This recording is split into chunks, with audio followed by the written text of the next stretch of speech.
poppin', y'all? Welcome back to the Jay and Hater podcast. Welcome back to another wonderful episode. How you feeling this week? I am straight. How about yourself? You know, being full disclosure, I wasn't having that great of a day. My emotions was getting the better of me, but I'm good now. It happens sometimes. Yeah, it happens to the best of us. Players get down to. Players get sad, but that's okay though. You got to get out and get up. Right, but I recognized it, did what I needed to do to try to fix it, and here we are. Or like the great Aaliyah said, dust yourself off and try again. Yeah, that too. That girl so good saying. That we're not gonna discuss that. You trying to set me up for the okie doke. I'm not. Aaliyah was a great entertainer. Speaking of entertainers, let's talk about John Gruden from the NFL, the Las Vegas Raiders. Now I keep hearing about this. So what happened? So Washington football team. That's their new name. Nailed it. They were the Washington Redskins. Yeah. Okay. They've been under investigation for almost 5 years for like workplace misconduct, like sexual assaults, and how do you let it go on for 5 years? That's a long investigation. I mean, when you got money, you can stall them out. I guess so. Okay, go ahead. So a part of that fallout was a couple of weeks ago, they got subpoenaed for over like 650,000 emails from their server. Like they was like, we need all these from this set of period of time.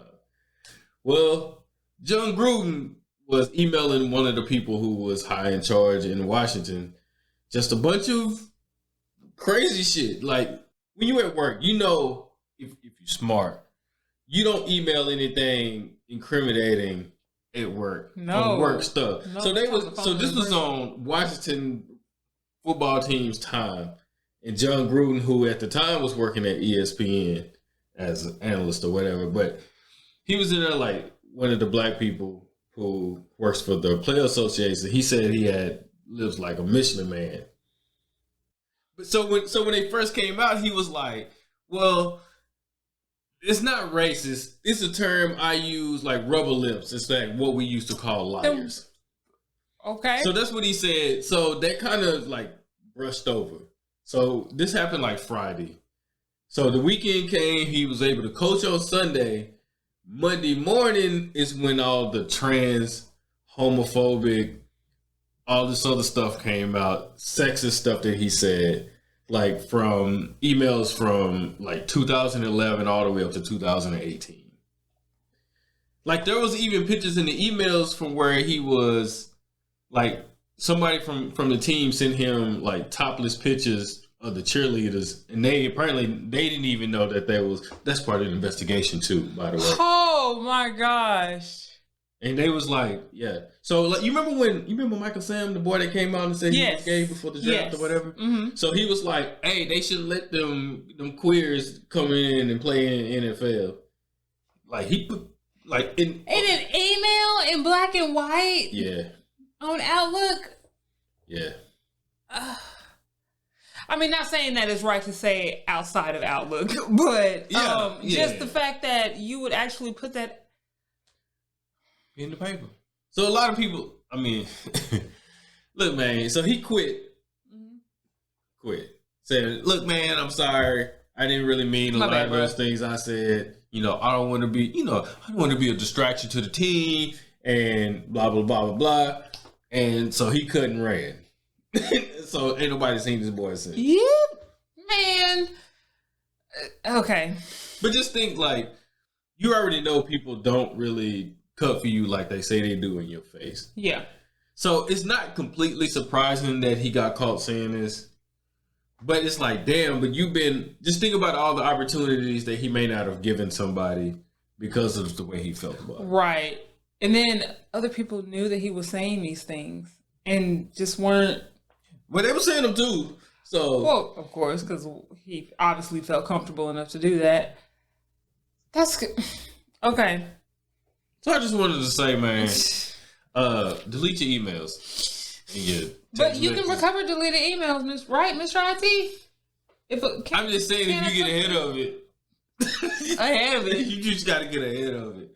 Don't be behind it. Don't let them catch you. And then How about CYA? Don't if they don't have any proof, then it didn't happen. yeah, don't put it in the email. Literally, like people say, if there's no picture, if you don't have a receipt, No face, no case. Ain't that what the kids saying now? Yes. So that's unfortunate though.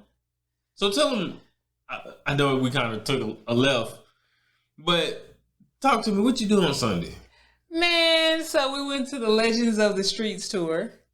It was Fabulous. 2 Chainz. I didn't know I liked Titty Fabulous Boy. as much as I did. Man, Fabulous is He has like 2 or 3 songs that I like, and then the other times that I've liked him, he was on remixes. Yeah, he do. So, he do be hitting on the remix. He will Something be on, himself. I'm like, right. He would. He's kind of like French Montana to me. French Montana is good on like remixes, but his own shit is like, okay. He can't be by himself. No, he needs a friend. So yeah, it was Fabulous. Fabulous.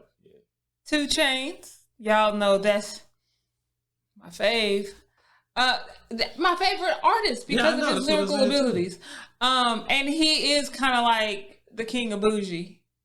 If you think about it, and they talk about it on TikTok too, where they analyze his lyrics, and he is the king of bougie. All he talks about is how he is just his bougie be having nigga. a scarf on, like over his head. Yes, and he makes it look cool. Like you gotta have a wooden picnic basket. You know what? Anyways, so it was Fabulous, 2 Chainz, Gucci, Guwap. Yeah, Gucci. It's Atlanta Santa, Jeezy, and then Rick Ross.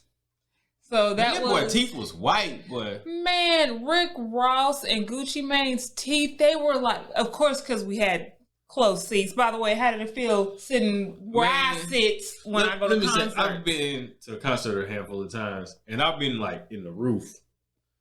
You got upgraded. And then being on the floor, man, same man. Like 7 rows from the front. I don't know if I can go back to the back of the bus. Right, you can't. You can't. It's kind of like flying first class. Once you do, you like, I can't go back to coach. So anyways, yes, Fabulous, 2 Chainz, Gucci Mane, Jeezy, and then Rick Ross. Rick Ross and Gucci Mane's teeth were perfect.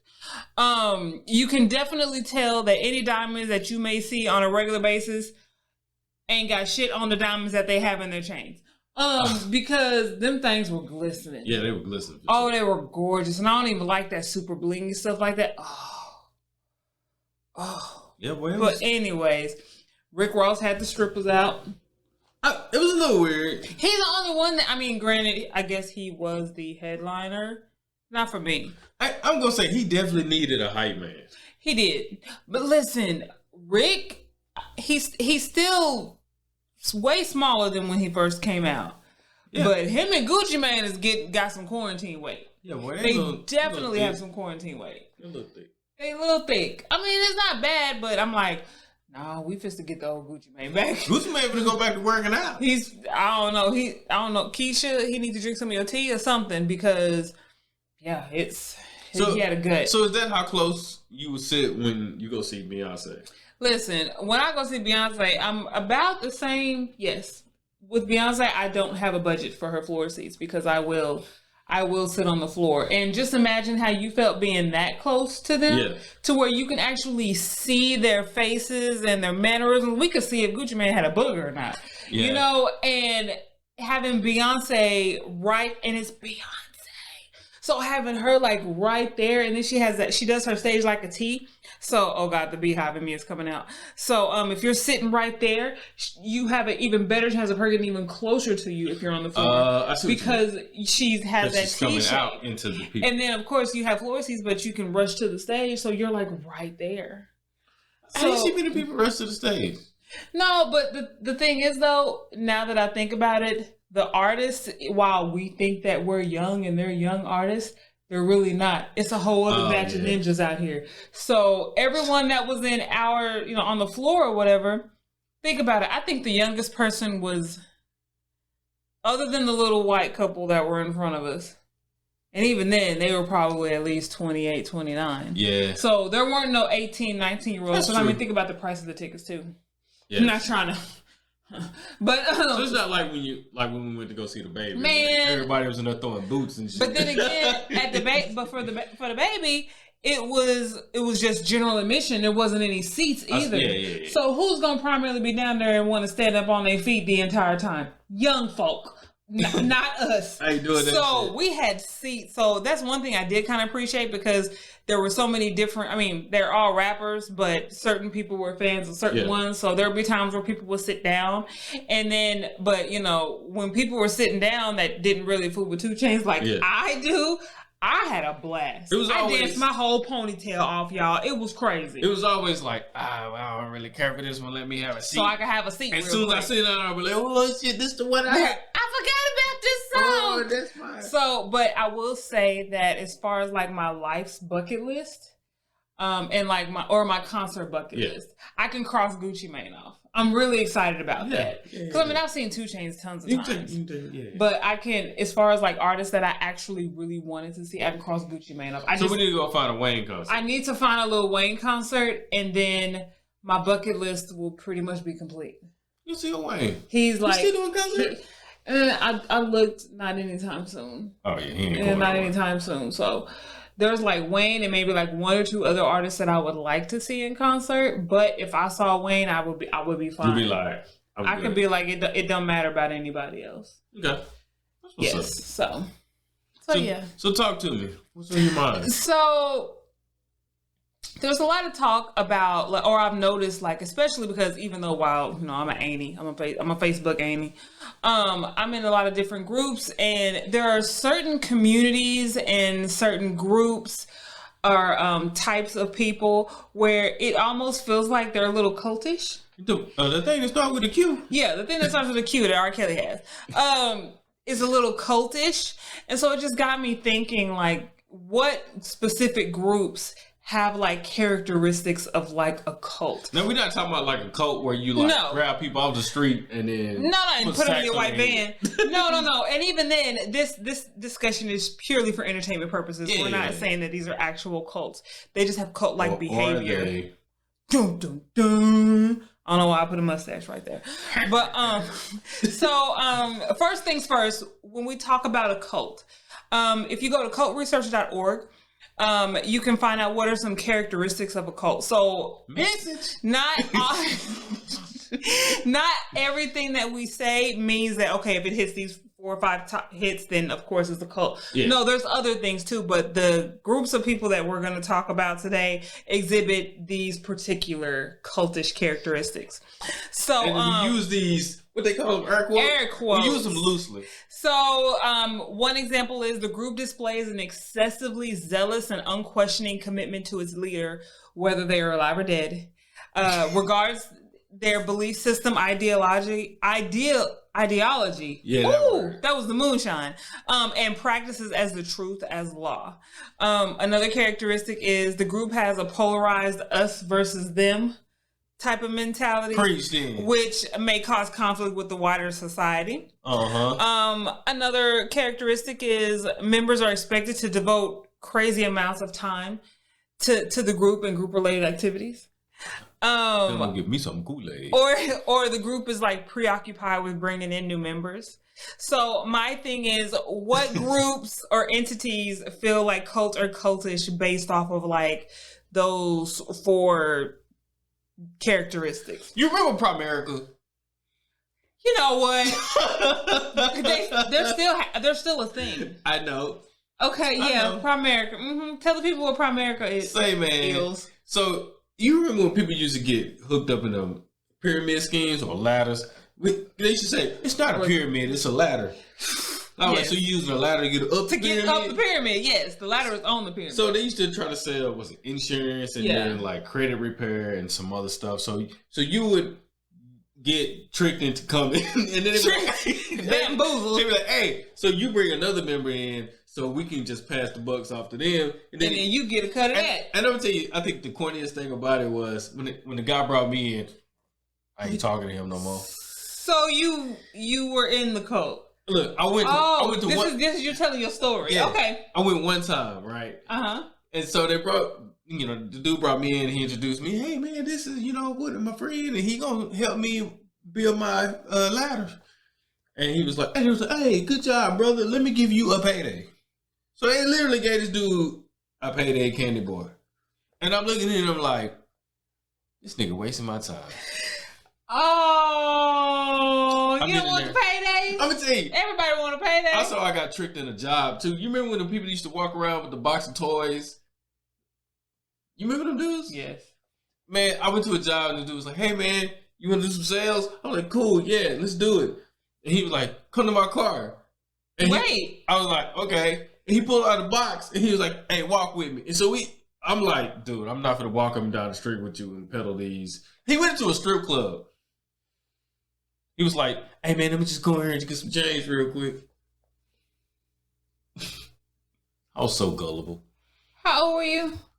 I was probably like early 20s. Okay, so when you know better, you'll do better. Yeah. You know that, right? Okay. But so Primerica, you would say is kind of cultish. It's kind of cultish. Okay, you know what? I have to say it. The Beehive.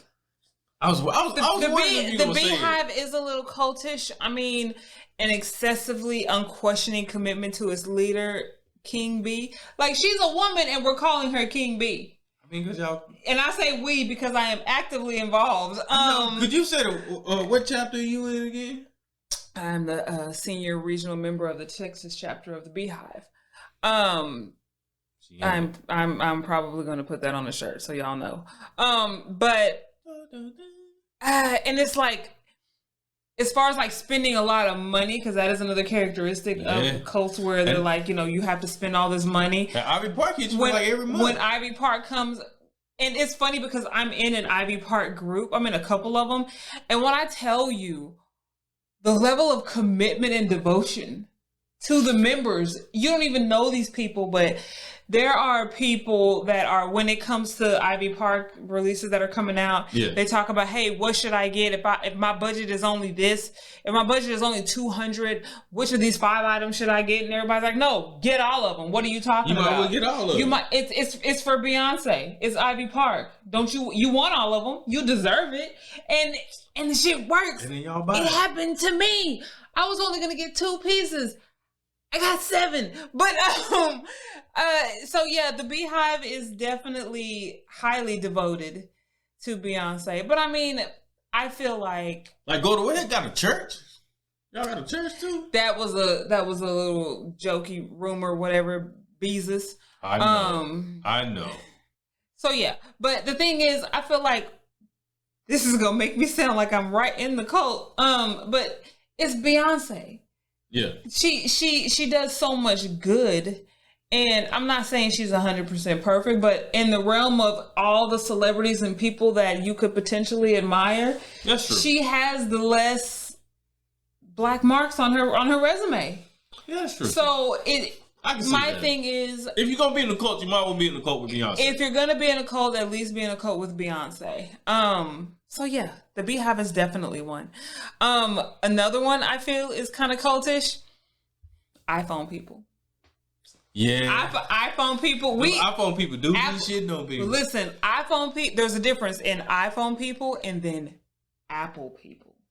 Oh, Apple people, boy, you can't tell Apple people. You can have an iPhone and really not deal with like tablets, or you'll have like a Samsung tablet, or you'll have like a Windows computer, laptop, or whatever. But Apple people, you have the iPad, you have the phone, you have the watch. You get the iMac, you get the iMac, the MacBook, the AirTags, you got the AirPods, yeah, you got the Apple TV. It's like a cult. You got the HomePod, right? We have every single one of those things except for the Apple TV. I ain't think you gonna tell them. I mean, listen. Full disclosure.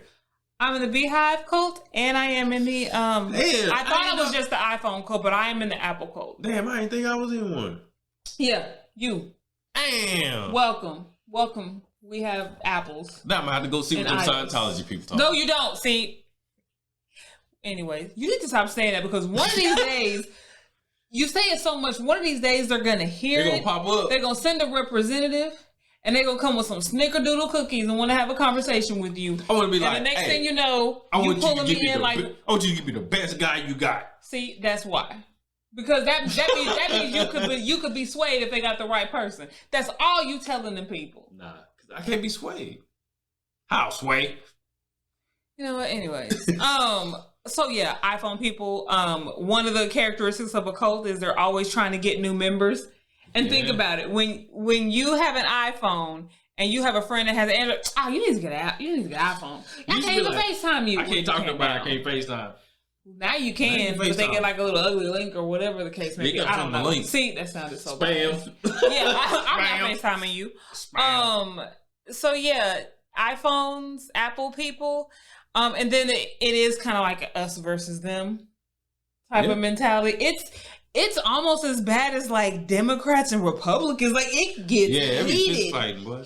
Oh, y'all are mad, but Samsung did that same feature like 10 years ago. So the fuck what we got in We had thumbprints ID like 16 Face ID ago. Back when dinosaurs was roaming the earth. Whatever. We had big screens on the note. What? You know what? Anyway, so yeah, that's another group. Man, hearing you talk about like Beehive and Ivy Park stuff, that kind of almost made me think about, or even like the iPhone people and the Samsung. Yeah. When people talk about like the PlayStation and the Xbox. Man, listen. Oh, people, man, they be so passionate about the video games. It's either you're super passionate or you just don't care. Yeah. And there's like no in between.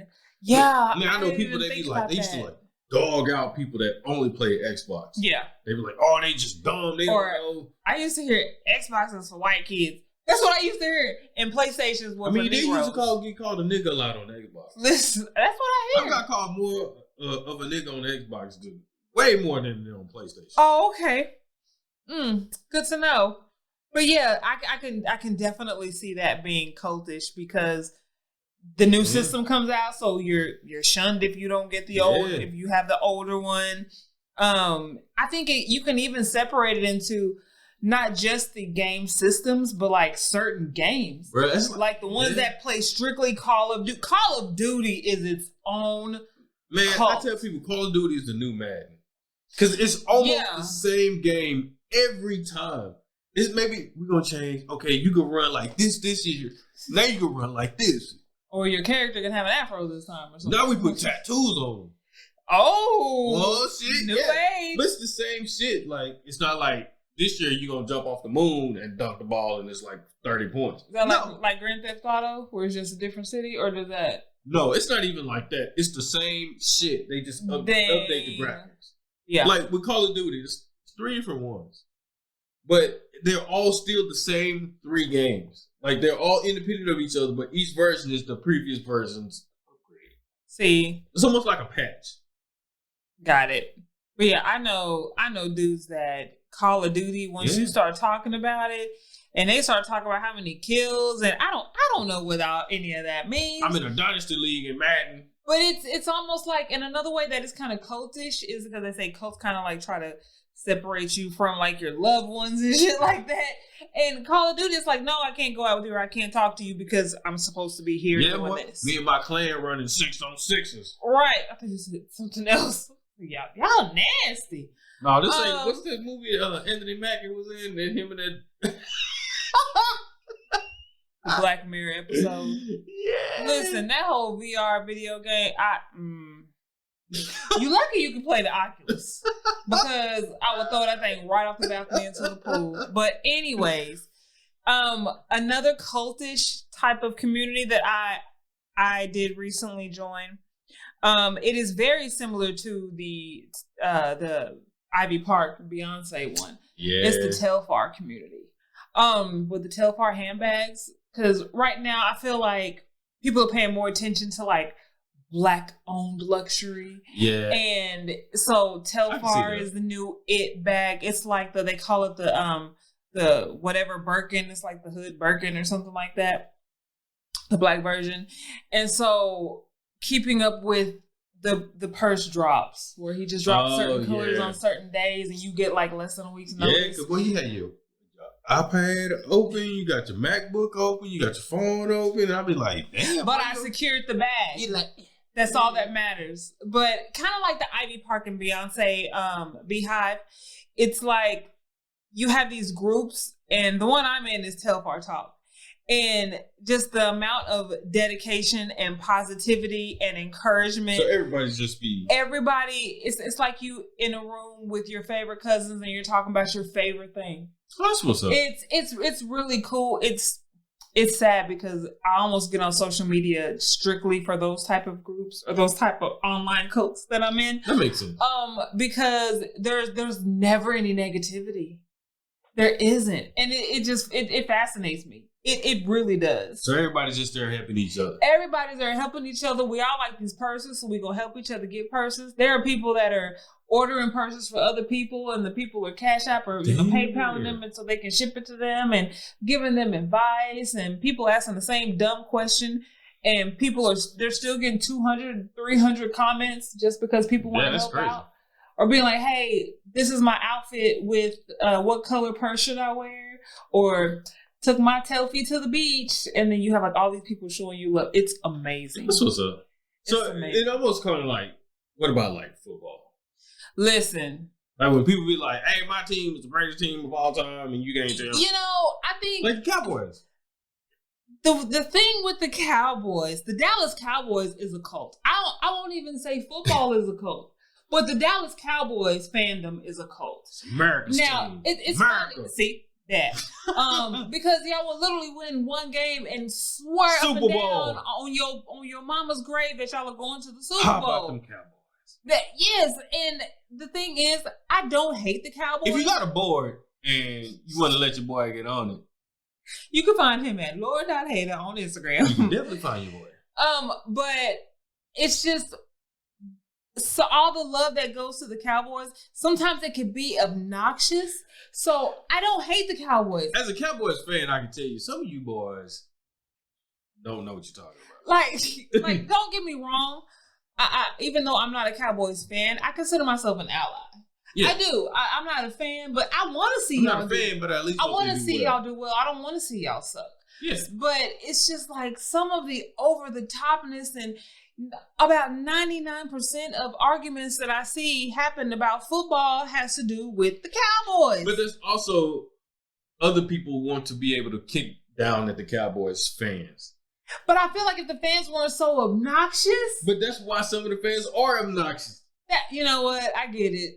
Okay. Think about it. As much shit as Cowboys fans get like, day y'all in and day shit, out. It don't matter because guess then what? I might as well talk my shit because you gonna talk shit regardless. That's true. You still gonna watch my team. And do you think no matter if the Cowboys win or lose, those same people gonna talk shit. So you might as well be proud of your team. The Cowboys are like the previous Patriots of the Northeast. I ain't saying that.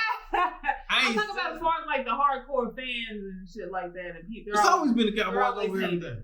Oh, yeah. Always. Okay. I'm not part of the cult though.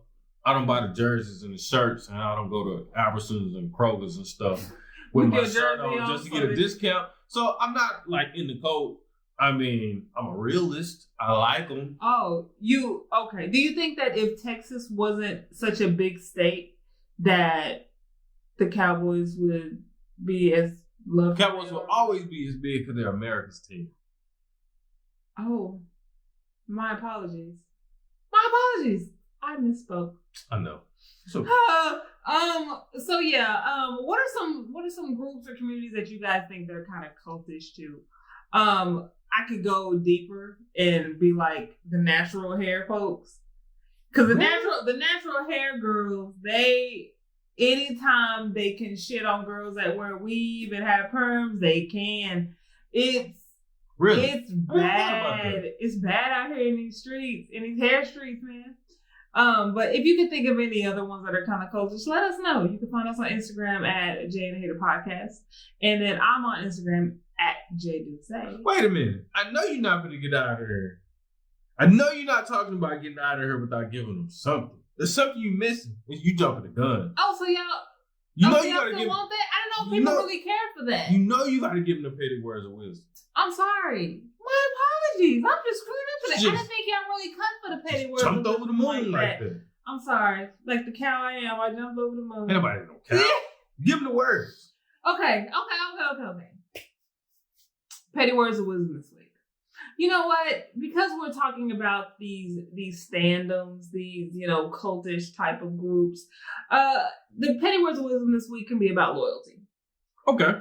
So when you think of loyalty isn't when you have no options and you stand by someone.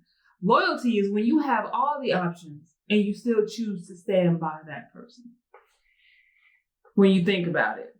Because if you don't have anywhere else to go, then I may as well stay here. But if you have everywhere else to be, but you decide to be with that person, physically, metaphorically, whatever the case may be, that's loyalty. You know what? Yeah. I like that. Yeah. So think about that. Think about that, and think about the people that are around you. And I mean, just because they don't make it every single time you meet them. A lot of people cling to people just because they don't have anybody, and you are the only person, literally, that they probably talk to. Kind of like hometown friends, especially small hometown friends. Yeah, that's the only person you have to really hang with, so you just kind of hang with them. But I don't really like them, but I'm gonna hang with them because I don't want to be by myself. But as soon as some new people get introduced to you, you kind of jet off. Yeah. So that's something to think about. Yeah. Okay. So again, you can find us on the socials. You can find your boy always at Boy and then I'm at JDuce. You can always find us at www.jnader.com. Yes. Nailed it. Look at you. Good job, baby. Yes. All right. Well, I guess, do you have anything else for the people? Hey, man, I always just want to tell you appreciate you. I don't feel like I've told you that lately. So I feel like it's my duty to tell you that we always appreciate you. We always appreciate you guys. And especially interacting with us on the internet. We're trying to get better. We're trying to get better. And we got some stuff cooking. We ain't ate the cookies yet. But cookies are gone. But we got y'all. We got y'all on some new content as well. But also again, I'm at JDuce on Instagram. And as always, if you don't do anything else, nothing else, protect your peace. Always. Bye.